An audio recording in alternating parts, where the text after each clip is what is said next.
Bismillahirrahmanirrahim. Assalamualaikum warahmatullahi wabarakatuh. Waalaikumsalam warahmatullahi wabarakatuh. Bismillahirrahmanirrahim. Alhamdulillahirabbil alamin.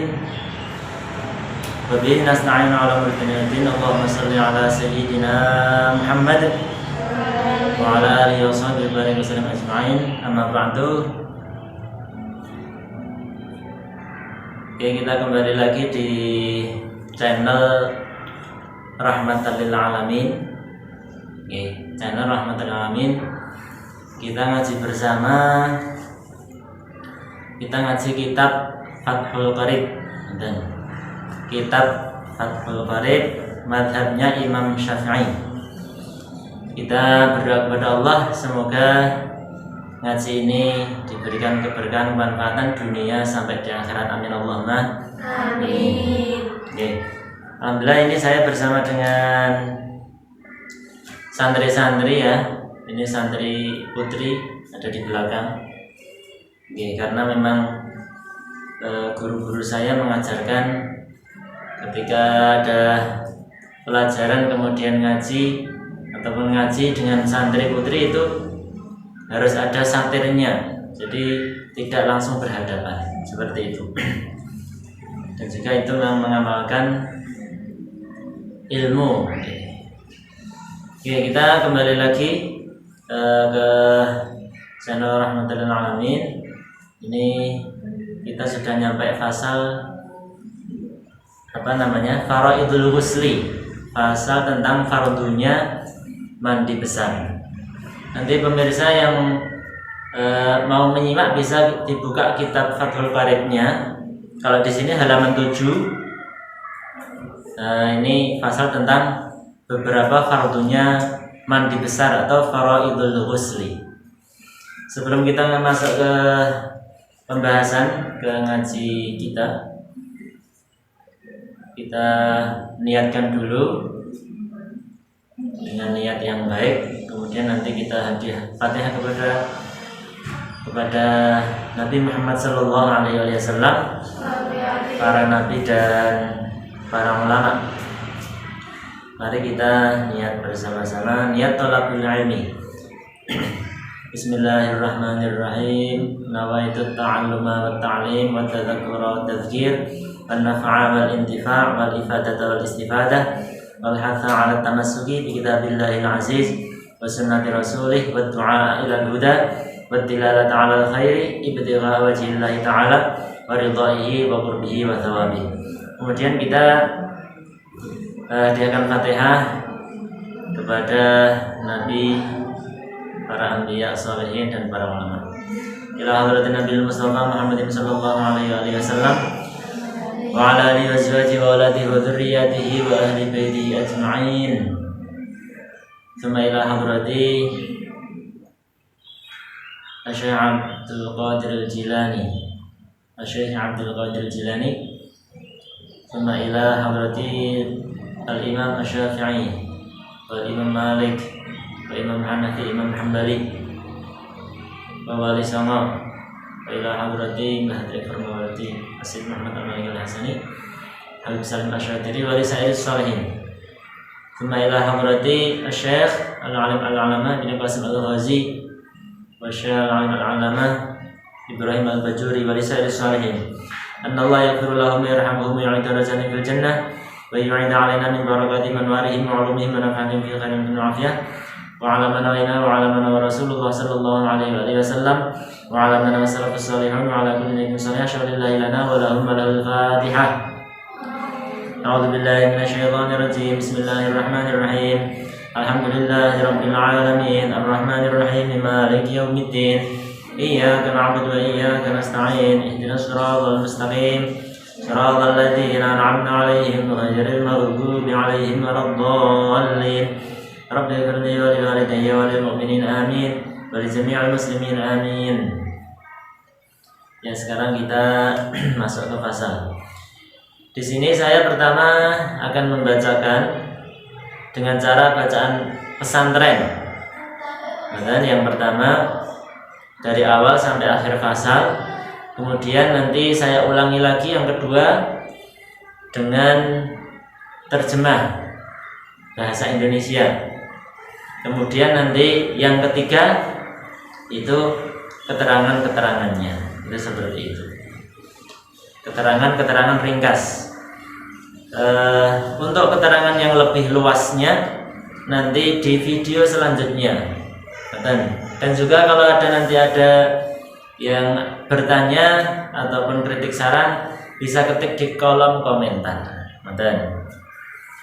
Ya, kita mulai pasal tentang beberapa fardunya mandi besar. Bismillahirrahmanirrahim. Faslun ay hadza ta'ikiku fasal suci. Wa faraidul ghusli utawi pira-pira fardune adus iku salah satu asya'a telu pira-pira perkara.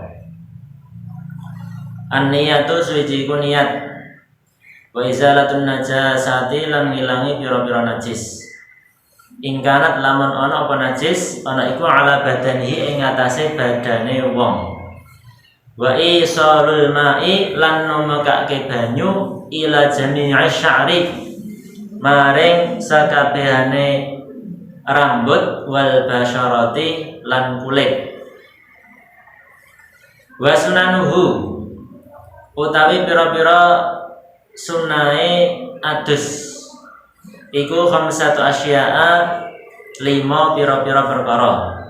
At-tasmiyatu suci tasmiyah maca basmalah wal wudu'u lan wudu' qablahu ing dalem sadurunge adus wa imrarul yaddi lan nglakokaken tangan ala jasadi ing atase jasad wal muwalatu lan nuli-nuli wa taqdimul yumna lan dinginaken utawa dhisikaken anggota tangan alal yusra ngerekake ing atase anggota kiwa.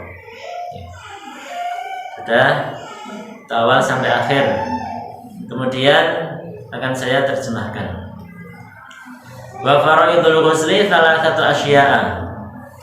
Beberapa ini fasal tentang mandi besar. Beberapa fardunya mandi besar itu ada 3 perkara fardunya mandi besar. Yang pertama an-niyatu.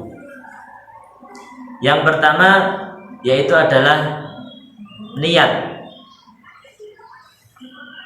Wa izalatun najasati in kanat ala badanihi.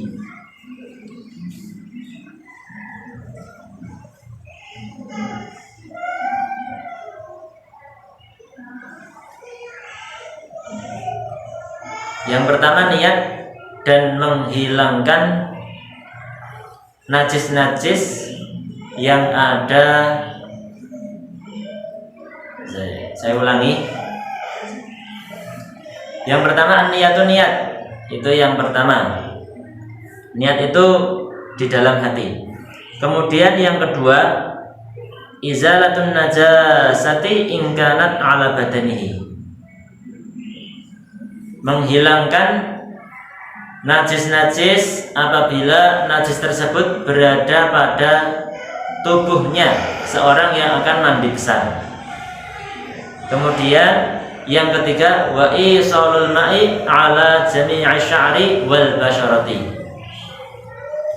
Mensampaikan semua air atau mengguyurkan air yang mana air tersebut sampai ke seluruh rambut dan seluruh kulit.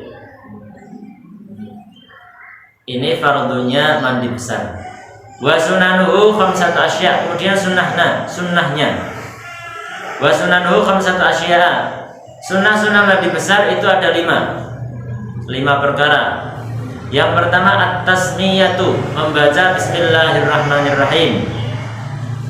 Yang kedua wal wudu'u, berwudu dulu sebelum mandi besar. Wal wudu qablahu, wudu sebelum mandi besar. Yang ketiga wa imrarul yaddi ala jasadi. Kemudian yang ketiga menjalankan tangan atas semua jasad. Menjalankan tangan ke seluruh jasad. Yang keempat, wal muwalatu nuli-nuli. Nuli yaitu berturut-turut. Yang kelima atau yang terakhir, wa taqdimul yumna 'alal yusra. Mendahulukan anggota kanan dan mengakhirkan anggota yang kiri. Kemudian saya akan terangkan mulai dari awal lagi, mulai dari fardunya. Wa faraidul ghusli salasatu asya'a.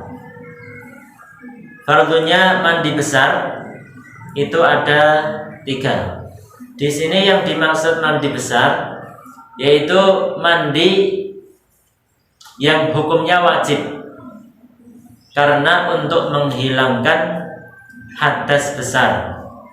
Jadi nanti dalam kitab Safinah itu ada ketentuan-ketentuan kapan seseorang itu diwajibkan mandi besar. Jadi di sini kitab kitab Safinatun Najah itu diterangkan sebab-sebab seseorang itu menjadi wajib untuk menjalankan mandi besar. Ini saya bacakan supaya lebih jelas. Ini kitab Safinatun Najah. Oke. Kitab Safinatun Najah. Ini di sini kitab Safinatun Najah diterangkan. Mujibatul ghusli sittatun. Jadi yang mewajibkan mandi besar itu ada 6 perkara. Yang mewajibkan mandi besar itu ada 6 perkara. Yang pertama, ilajul hasyafati fil farji. Memasukkan hasyafah atau kepala kemaluan laki-laki kepada farji atau farjinya perempuan atau kepada kemaluannya perempuan. Di sini yang dimaksud farji itu tidak khusus hanya kemaluan perempuan manusia saja, termasuk juga naudzubillah apabila seorang memasukkan kemaluannya ke kemaluan hewan, itu nanti juga akan mewajibkan mandi besar. Dan walaupun tidak keluar air mani, jadi ketika hanya memasukkan saja itu sudah mewajibkan mandi besar.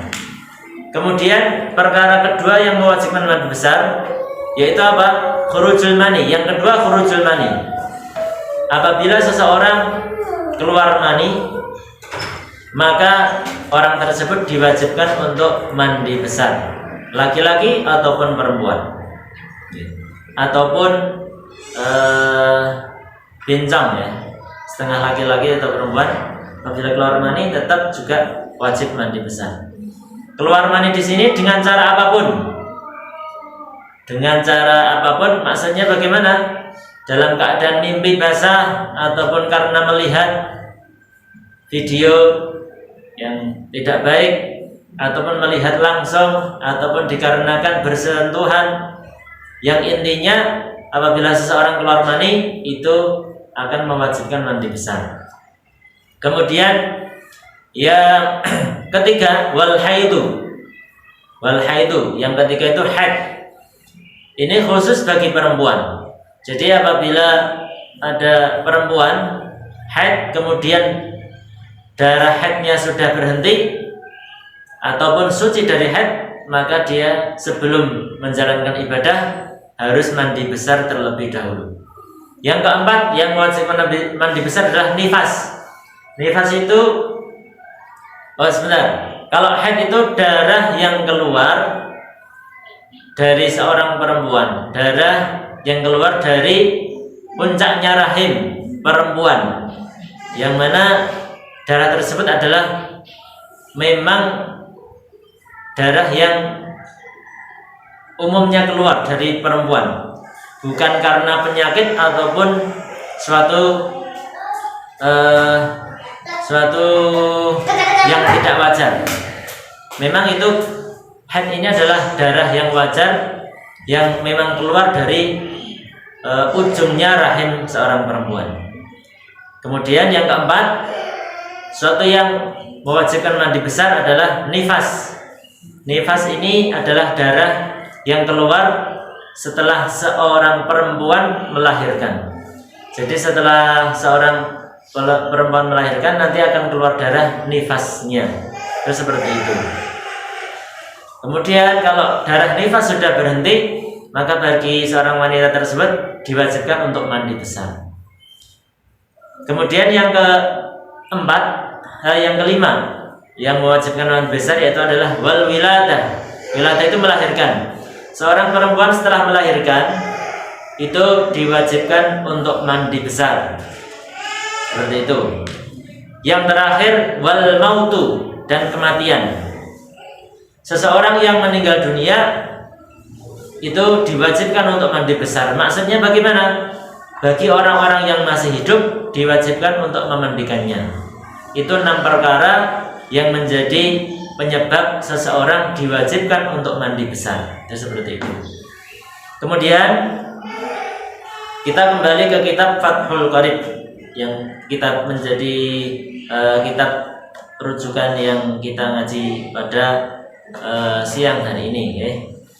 Jadi fardunya wudu tadi ada 3. Pertama niat, ya. Niat itu ada di dalam hati. Jadi niat itu di dalam hati, kalaupun diucapkan itu hukumnya sunnah. Jadi niat itu diucapkan sunnah, tapi wajibnya kita ucapkan adalah di dalam hati. Kapan kita berniat? Ketika kita mandi besar, niatnya kapan? Yaitu ketika kita mengguyurkan air.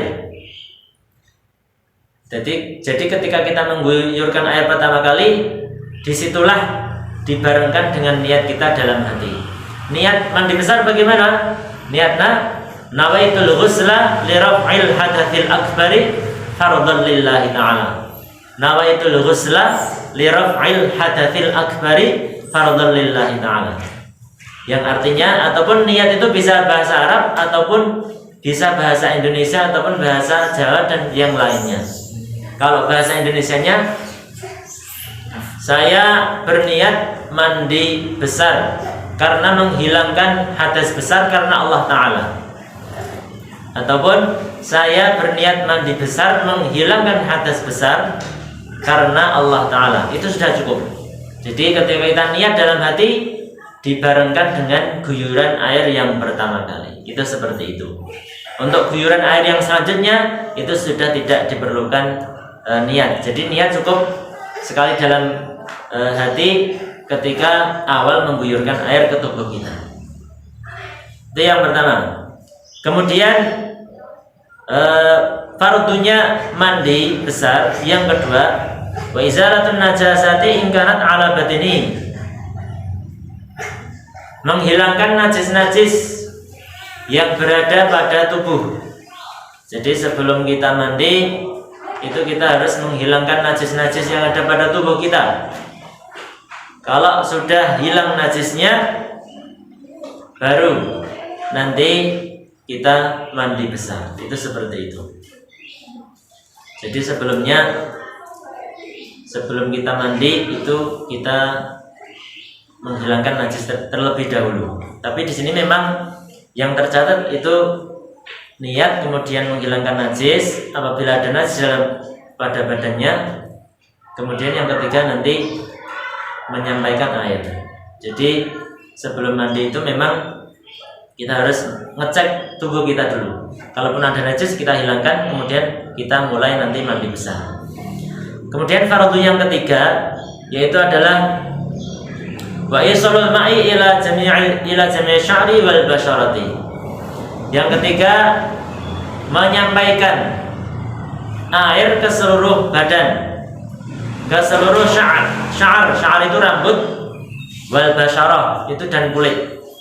Jadi kita air ini harus menyentuh semua rambut kita dan kulit kita. Semua jasad kita harus tersentuh oleh air yang untuk kita mandi besar tersebut. Itu seperti itu.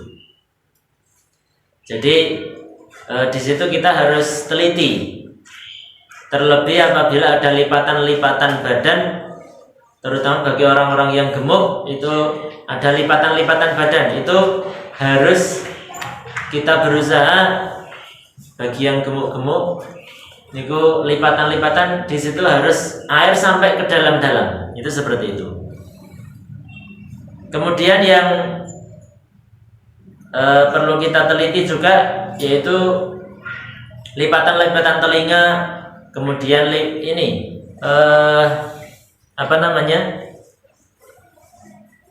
pecahan-pecahan kaki yang pecah, terutama di tumit. Itu seringkali ada orang-orang yang tumitnya pecah. Di situ harus teliti.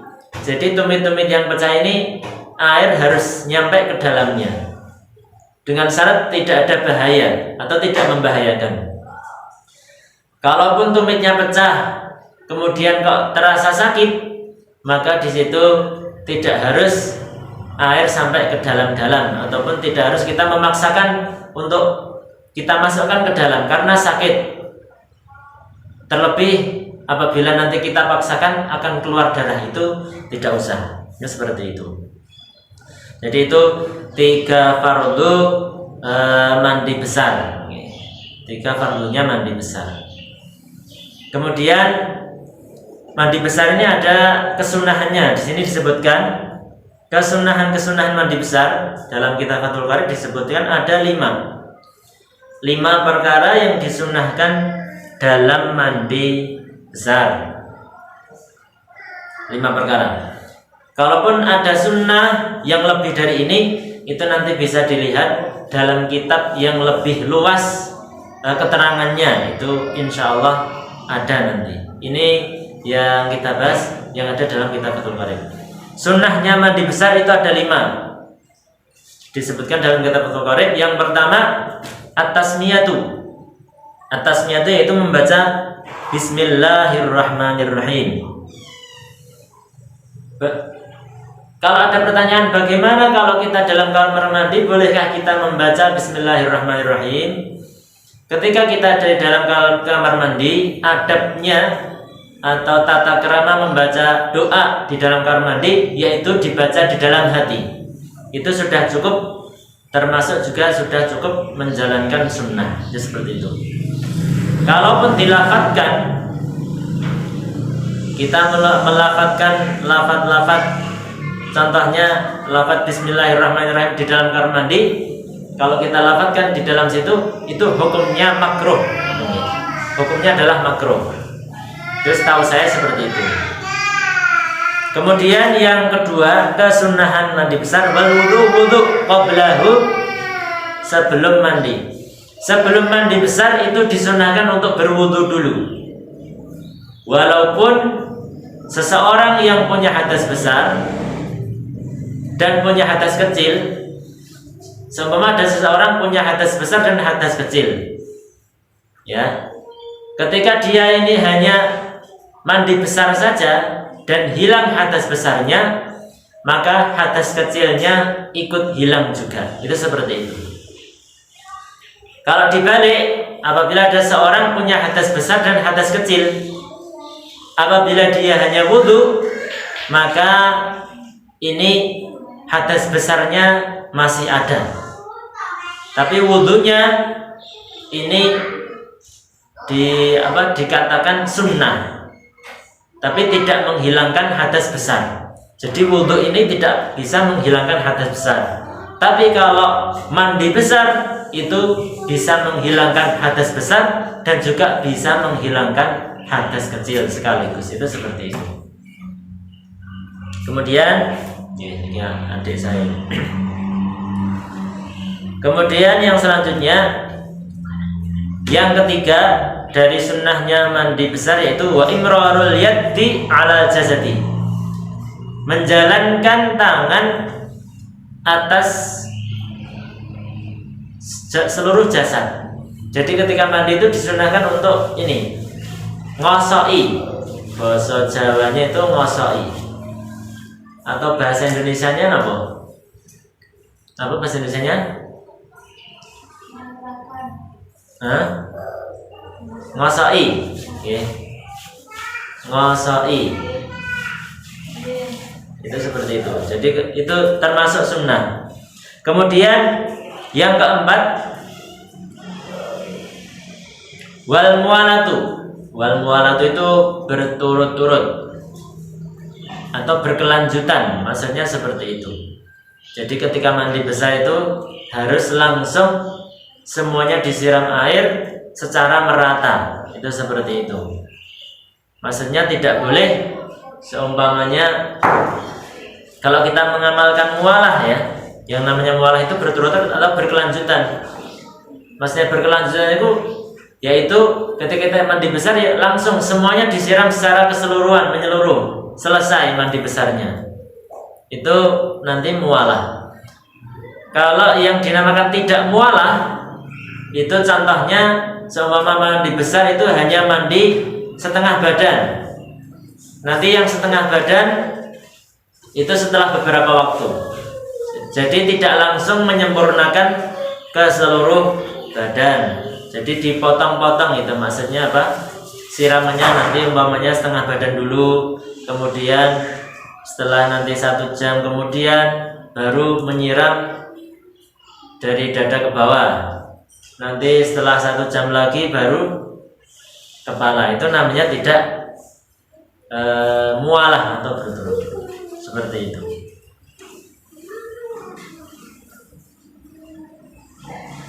Kemudian yang terakhir wa taqdimul yumna 'alal yusra. Ini termasuk kesunahan dan ini memang kebiasaan Rasulullah ketika berwudu ataupun mandi besar itu yang dibasuh adalah anggota yang kanan dulu. Kecuali telinga. Kalau telinga, wajah ataupun kepala itu di dalam wudu mengusapnya dihitung sekali. Maksudnya dihitung 1 kali anggota tubuh. Tidak ada anggota kanan ataupun kiri. Itu untuk wajah, kepala dan telinga. Maka cara membasuhnya ya sekali seperti ini. Kemudian kalau sebagian kepala ketika wudu ya seperti ini langsung 2 tangan. Dan juga kedua telinga. Ini cara membasuhnya juga langsung 2 tangan. Tidak ada kok telinga kanan dulu kemudian telinga kiri, itu tidak. Itu seperti itu. Jadi ini untuk mandi besar sunnahnya mendahulukan anggota yang kanan dulu. Dalam tartibnya di sini anggota yang kanan nanti bisa dibuka dalam kitab Bajuri Hasyatul Bajuri. Adik-adik, berikan ini, nampun ramai ini berikan ini.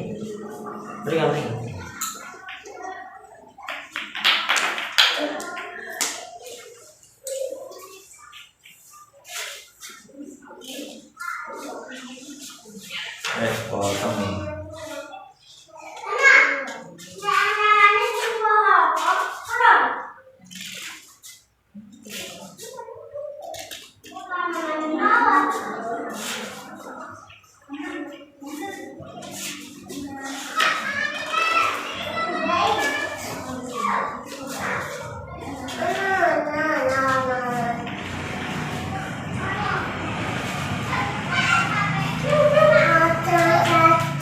Rame ini deh.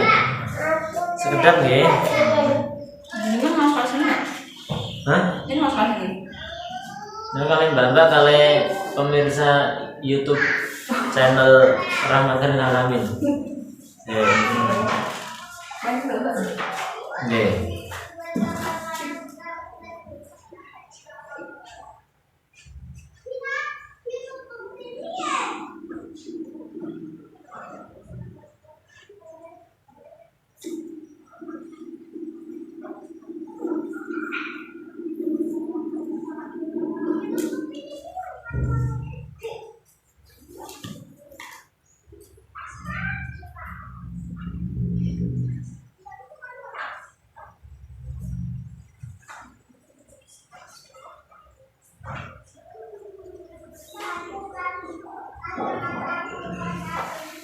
Jadi dalam kitab Bajuri terangkan maksudnya membasuh ya anggota yang kanan yaitu setelah membasuh kepala. Jadi kepala dulu disiram sudah rata, kemudian bagian kanan sebelah depan, kemudian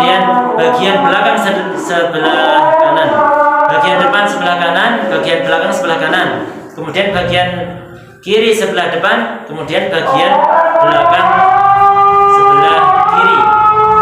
Kiri sebelah belakang. Itu tata caranya seperti itu. Cukup sekian, ini sudah adzan. Insyaallah kita berjumpa lagi